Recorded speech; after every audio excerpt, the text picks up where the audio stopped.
In 1883, the first Prime Minister of Canada, John A. Macdonald, stood up in Parliament to explain why the Canadian government should support the Indian residential school system. He said, "When the school is on the reserve, the child lives with its parents, who are savages. And though he may learn to read and write, his habits and training mode of thought are Indian. He is simply a savage who can read and write. It has been strongly impressed upon myself, as head of the department, that Indian children should be withdrawn as much as possible from the parental influence. And the only way to do that would be to put them in central training industrial schools, where they will acquire the habits and modes of thought of white men."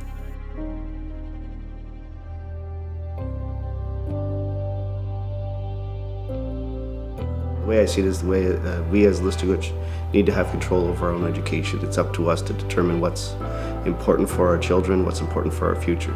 And it's through that education system that we can do that.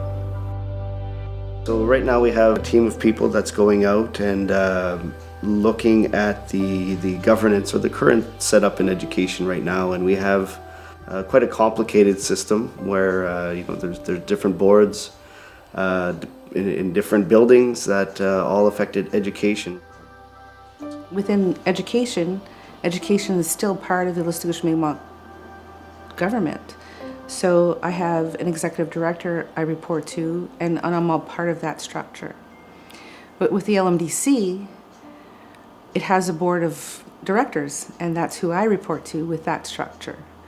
And with the adult education sector, it has the First Nation Adult Education School Council, so with 3 different governing structures that I report to, but responsible for all 3 programs, I guess, or sectors.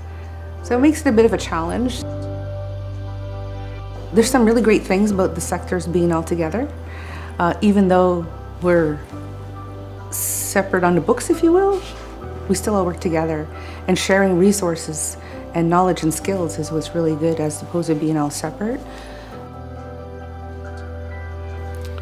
Education, my own view on it is one that's not, you shouldn't be compartmentalizing and taking different pieces apart and saying, this should be only chemistry, this should only be biology, this should only be math, this should only be English. The real world works where they all come together, right? And that's the way we see the education system working right now.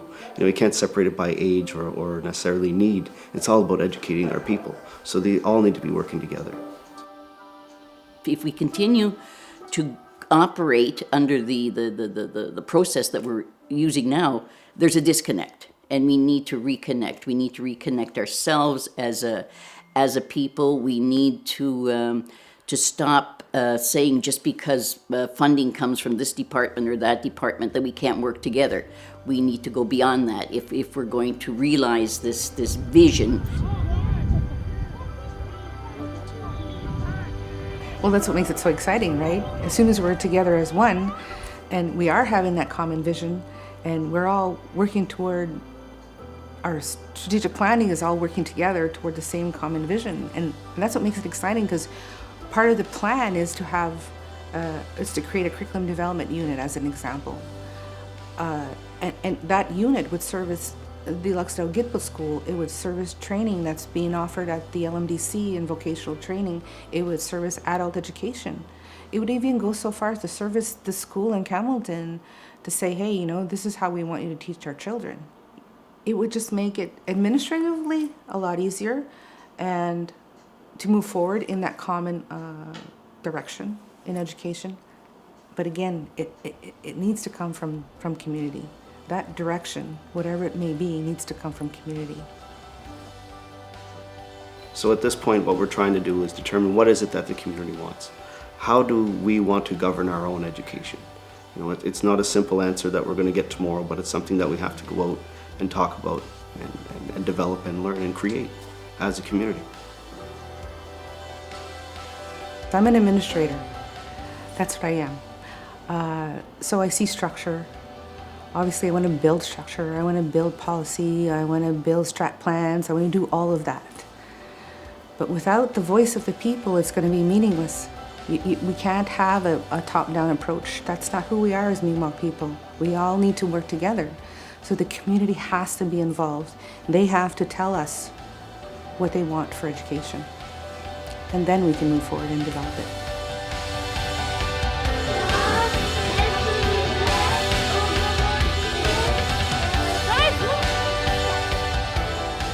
Education, from our perspective, it's immeasurable. Education means so much more to us than it means to the mainstream people, because education, we realize now as Mi'kmaq, as much as it took away from us, we're going to take that and we're going to use that, and we're going to take back all that was taken from us.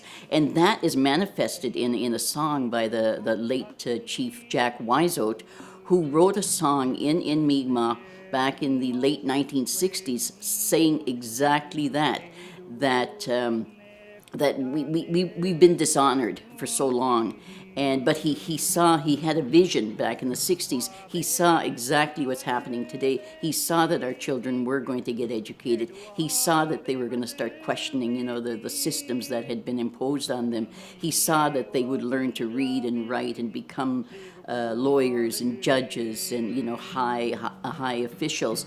And so he was a visionary, and he put that down in writing, and it's there for all of us to listen to.